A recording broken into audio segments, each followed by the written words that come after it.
যোৱা কেইটামান বছৰত ভাৰতীয় চাহ উদ্যোগ জলবায়ু পৰিৱৰ্তনৰ সন্মুখীন হৈ আহিছে। ইয়াৰ ফলত চাহ বাগিচাত কীট-পতংগৰ প্ৰাদুৰ্ভাৱ বৃদ্ধি পাইছে। কীটনাশকৰ ব্যৱহাৰ আৱশ্যক হৈ পৰিছে।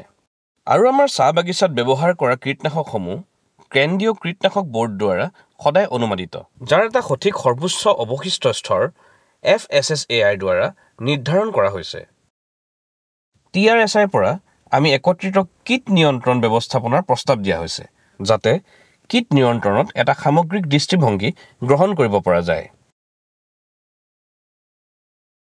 আমি ক্ষুদ্ৰ চাহ খেতিয়ক আৰু সংগঠিত চাহ ক্ষেত্ৰৰ সৈতে নিয়মিত কৰ্মশালাৰ আয়োজন কৰোঁ। আমি ট্ৰাষ্টিৰ সৈতে বহু ঘনিষ্ঠভাৱে কাম কৰোঁ, যাতে চপোৱাৰ পূৰ্বৰ সঠিক ব্যৱধানৰ নিৰ্দেশনা পালন কৰিবলৈ উৎপাদক আৰু ক্ষুদ্ৰ চাহ খেতিয়কসকলক শিক্ষা দিব পাৰি, যাতে অৱশিষ্টসমূহ নিৰাপদ সীমাৰ তলত থাকে। আৰু আমি এই প্ৰচেষ্টা ভৱিষ্যতে অব্যাহত ৰাখিবলৈ আশা কৰিছোঁ। ধন্যবাদ।